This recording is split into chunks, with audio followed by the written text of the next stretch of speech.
Heirang Leirang channel na mayamgi damakta pujarakliba analsingi Phungga Wari Mote Amasung Kopu. Thaina mamangaida lukhrabi amagi masak matau yamna phajabi khinu kaubi machanupi ama leirami. Lukhrabi macha oirabasu masak phajabadagi mi pumnamakna mabu pamnai. Lukhrabi mama machana thajaba panadu numit khudingi lamok laba amana lak tuna chathoi. Lamok kibana makoyani mapal thokpa ngamdre. Nongmadi lukhrabi asina khulgi akal athau pakhang mayam kauraga pan chathokliba lamok adu hatpa ngamba mida aigi ichanupi khinu pigani hairami. Masak matau phajabi khinu bu pamlabasu kana amatana lamok hatke khankide. Atopa khullamada hingsaba ama leirami. Mana khulladuda leiba mi pumnamak loina chathoklami. Mahaksu khinugi masak matau phajabagi pau tabada khinubu pamlami. Lamok hatpa ngamba mida khinu pigani haiba lukrabigi paudu tabada mahak nungairami. Nongma hingsaba aduna kai olaga lukrabina thariba pan marakta lumduna leire. Lamok aduna pan sagadabagi lakpada hingsabana onba kaina chongthoraktuna lamok adu hadokle. Adudagi asiba lamok tu puduna hingsabana lukrabigi mayumda laklaga. Aina lamok asi hatlabanina nachanupi khinu adu aingonda piro hairere. Hingsabagi akiba masak matau ubada lukhrabi adu yamna kire. Machanupi adu mangonda piningdrabasu mabu hatkigadra kibana lukrabina hauzik ichanupi chaudri kangdong phadri mayum panba yadri. Hayeng ina mapal salakpa matamda I mapan chinduna lau matam maduda nangonda ichanupi pige hairakle. Lukrabigi wadu tabada hingsaba adu mathwai yamna nungairi. Mahakna mayum halaklaga I pambi singadu sauba henanaba thuna mapal satnanaba matol loina thadatle. Matol thadatlabada I pambi mayamdu matam khara leiraga I mapal salakle. Asatpa I mapaladu chinduna hingsabana lukrabigi mayumda laklaga nachanupi khinu piro hairere. Lukrabina machanupi naduna leire. Hayeng nungna mapal satpa matamda nung mapal adu chinduna lau matam maduda ichanupi pige hairakpada lukrabigi wadu tabada hingsaba adu yamna sauri. Nungna mapa satpa ngaiba ngamloi haiduna lukrabigi thong namthektuna changkhraga imungda lotuna leiriba machanupi khinu puduna chatkhre. Machanupi khinu hingsabana phaduna pukhre haina lukrabina kaptuna laujabadu tarabasu hingsababu kibana khulgi mi amata chongthokpiraktre. Machanupi khinu kainabagi wabana lukrabi adu kaptuna leire. Tumgani chagani khankidre. Nongma mahakna sa polang ama yu kharung ama langlaga khulgi miyam kauduna ibung ipwa nakhoigi maraktagi sa polang ama chaba ngamba yu kharung ama thakpa ngamba yaurabadi thorau. Aina langliba sa yu asi thaklaga aigi ichanupi khinu pukiba hingsabi adu hatpiyu. Hingsaba hatpa ngamba mangonda ichanupi khinu pigani hairakle. Lukrabigi wadu tabada kana amatana hingsaba hatke chongthoraktre. Mathangda lukrabina yong mayam kaurure.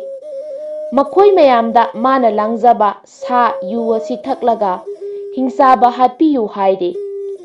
Yong mayam aduna hingsaba hatpa ngamloi khanduna chatkhre. Yong mayam adugi maraktagi ahal oiraba yong amana sangsilaklaga warunu khulasigi chidaida Mote Amasung Kopu kauba yotki chung paiba mapangal kanba machin manau anikhak leibani. Makhoi anigi manungda Mote kauba mayamba adudi khara pangi mapangal su watli Manau nupa Kopu haibadudi yamna singi, mapangal mathaunasu yamna leibani, mangonda ningthina hainau. Mana yabirabadi hingsaba adu laina hatpak ngamgani hairakle. Yong hanubagi wadu tabada lukrabi adu mathwai nungaina, Mote Kopu machil manau anigi manak tana laklaga. Mana langzaba sayu adu machil manau da chau haiduna pire. Sa polang tangkayama yu kharung tangkayama saba ngambanina Mote di sa chadre yu thaktre. Manau nupa Kopuna sa polang adu loina chathokle. Yu kharung adu su loina thaklokle. Madu ubada lukrabi adu mathwai nungairi. Lukrabina ho Kopu nahakna aigi ichanupi khinu phaduna pukiba hingsaba adu hatpiyu. Masak matau phajabi khinu nangonda pige hairakpada. Lukrabigi wadu tabada Kopusu yaningle. Lukrabina yong mayamda hingsaba hatpada tengbang biyu haijabasu yare. Adudagi Mote Kopu machil manau anina makutta chung ta paiduna yong mayamga loinana hingsaba hatpa chatki. Khara chatlaga yong amana aidi kok yamna chikle leihaurage haiduna leihore. Khara amuk chatlaga atopa yong amana aidi khong nare haiduna leihore. Asumna marau chauba yong mayamadu hingsababu kibadagi khong nare kok ngaure puk thille kok chikle haisinaduna amamam leihobadagi mamai thangdadi yong ama phauba leihodre. Haujik thabak chatminnabada tande mande tauba miyoidu Mote Kopu machil manaugi matung inba yongdu mangairi haina anal singna pauraunari. Khara chatlaga mayamba Mote adusu hingsaba kibadagi masa ngamdre lehaurage haire. Kiganba mayamba adu chingdonda hauba ujaw amagi mathakta sagai saduna leiri. Mangonda thangsang ama pire. Manaktasu kom ama tauraga ising pik thana haijile. Kom manakta inge lei pambi ama thare. Adudagi Kopuna mayambada aina hingsaba hatpa chatkringaida tadana mafam asida lengdana leibiyu. Aina piriba thangsang asina kolhing karaklaba komgi isingna kanglaba inge lei pambina su mana khuiduna kangsilaklabadi ai sire khangbiyu. Matam aduda nahak nathawai hingnanaba yum tana chelu. Adu natrabadi aina halaktri phauba mafam masida lengdana leibiramu.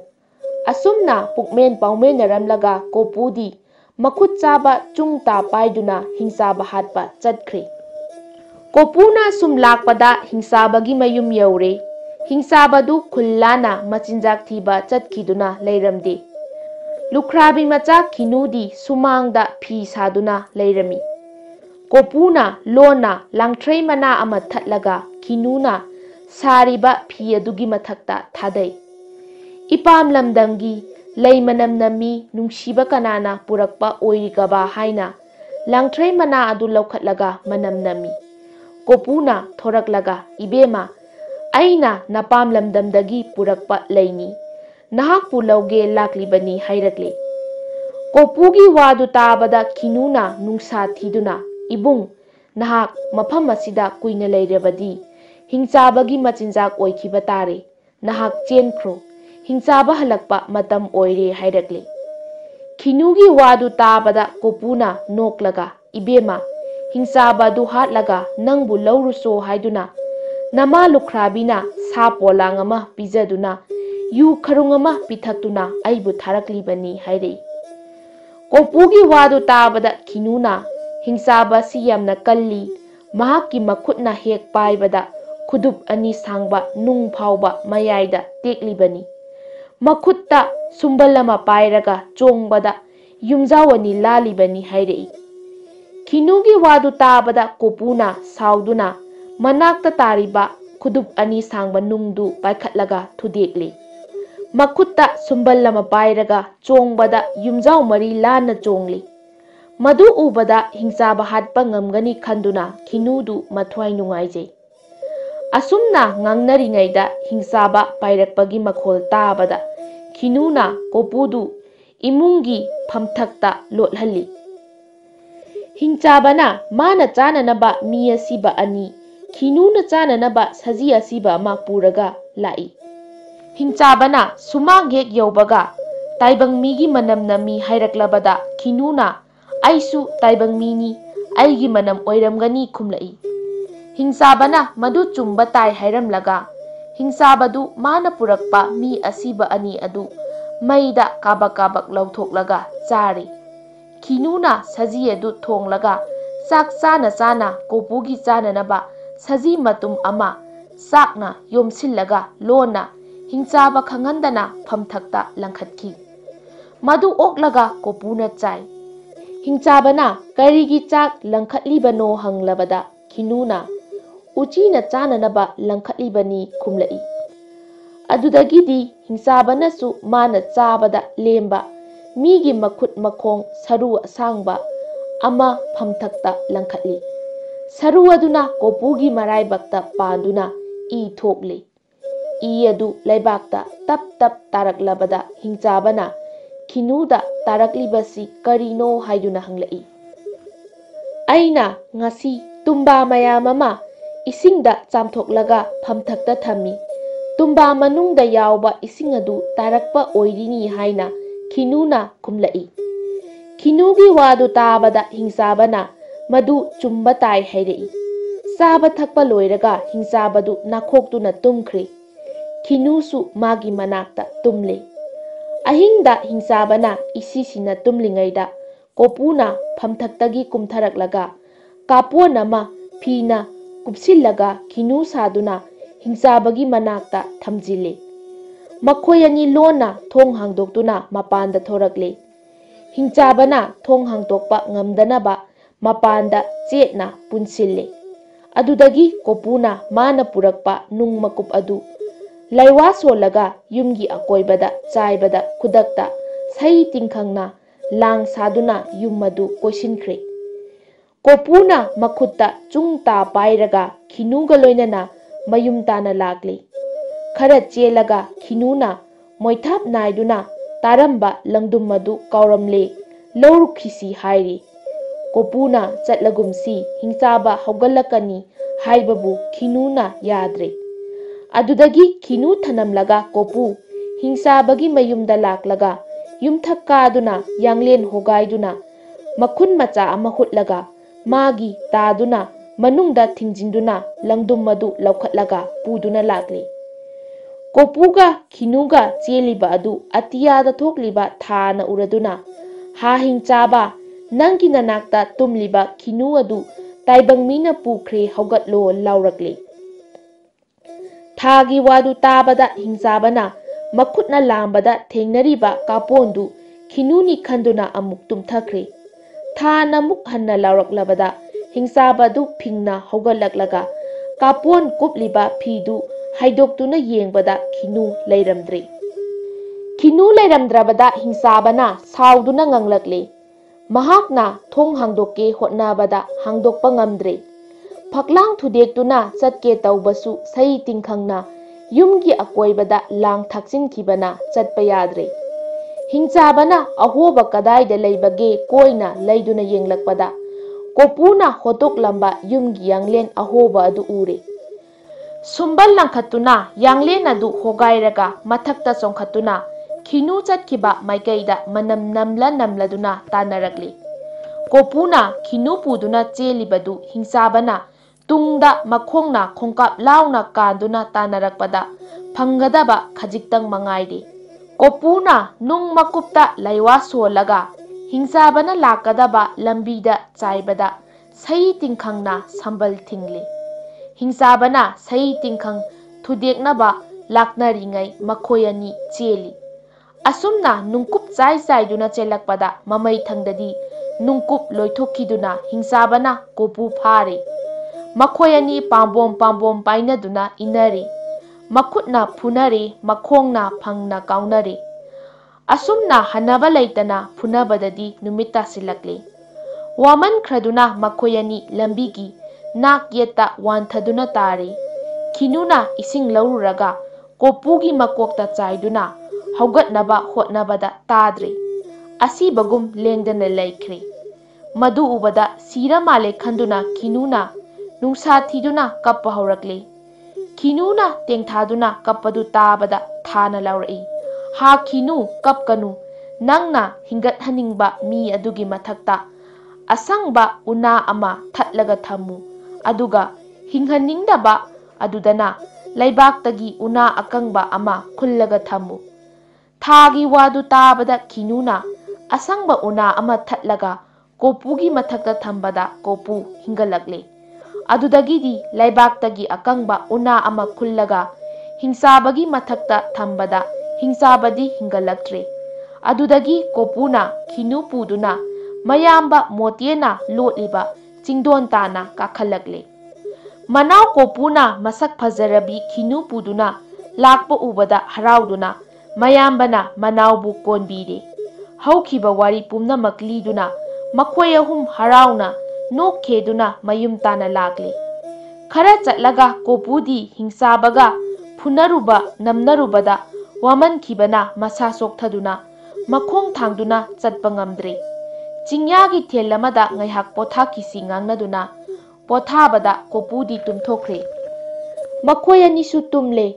Machil manauna tumlingai masak matau phajarabi Kinu asi purasi haina layamna ngangnabadu umaibi amana tahauraduna thuna yangna pairaklaga tumliba makhoi ahumna duda masa phuduna haudorakpada Motedi haugalakle. Layamna Kinubu phagadabagi lakle pau piramlaga umaibi adudi paikhre. Layamna Kinu phaba lakpa ubada Motena manau nupa Kopu haudokpada tadre. Nungdum mama khullaga mafaiganda thabada su tadre. Layamna Mote phudatuna thanamlaga Kinu puduna chatkre.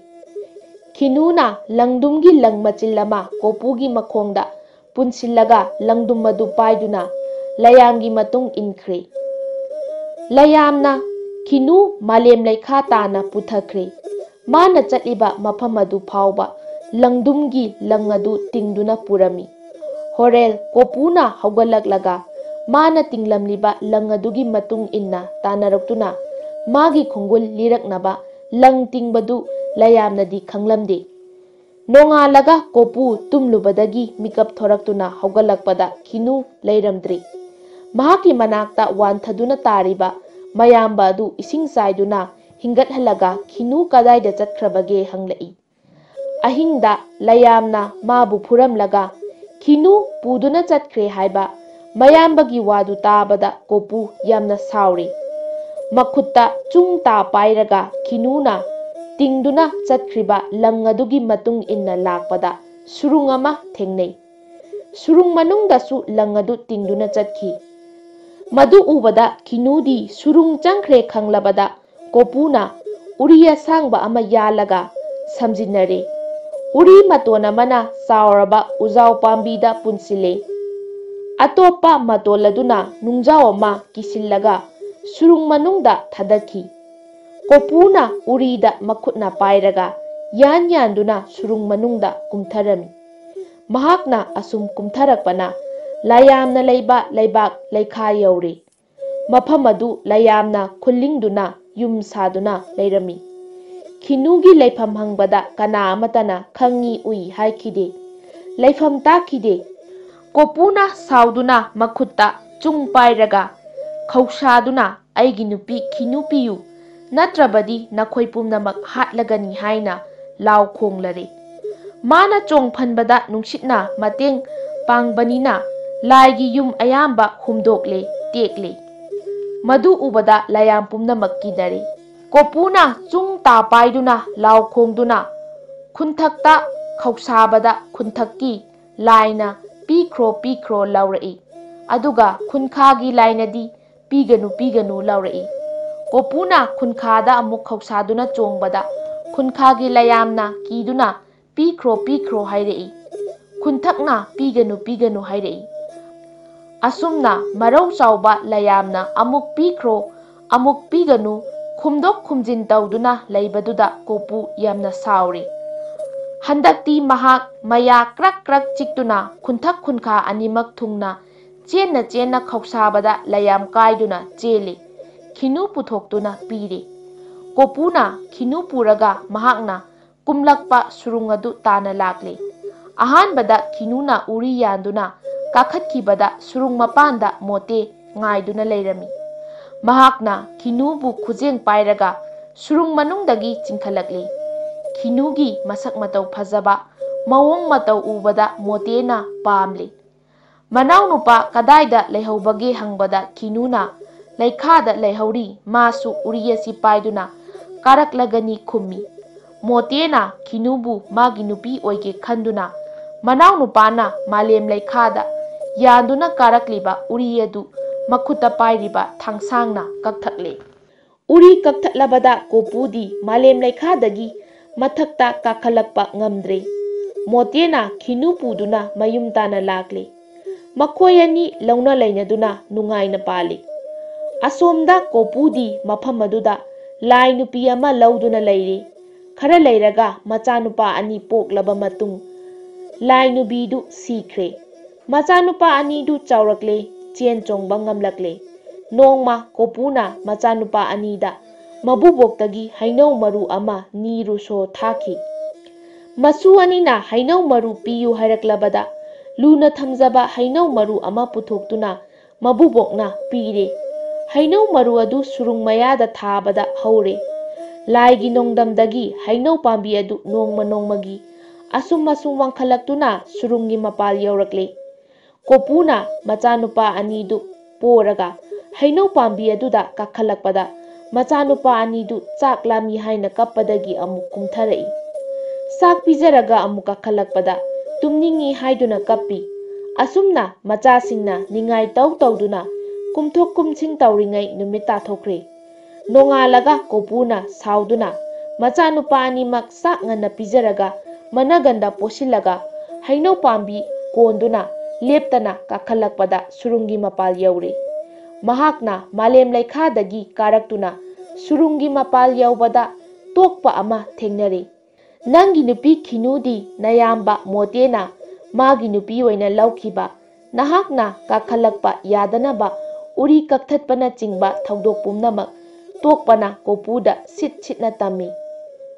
Sahong yuhongduna harau kumhai taubagi makhol taribasi kadaidano hanglaklabada tokpana nayamba mote khinu matai manau khulgi miyam kauraga sakhong yumhongduna harau kumhai tauribani khumlai. Tokpagi wadu tabada kopu mathwai nungairamde. Itaw tokpa nahakna sahong yuhongliba mafam adudagi yen ama pharaga matu phoiduna yen matu chaiduna mafam asitana lau. Madugi matung inna ai chatke.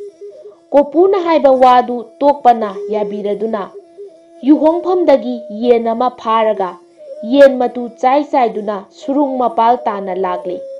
Kopuna yen matu tariba adugi matung inna lakpada mayamba motega khinuga phaminaduna yu lanaduna sa saminaduna leirami. Kopuna sangsilaklaga mayambada mana malem leikhadagi tamlakpa leiwa tambige haiduna kauthokle. Kopuna yerum ama makhubakta thamlaga tel kaptuna tenjingna yerumda yungu hairei.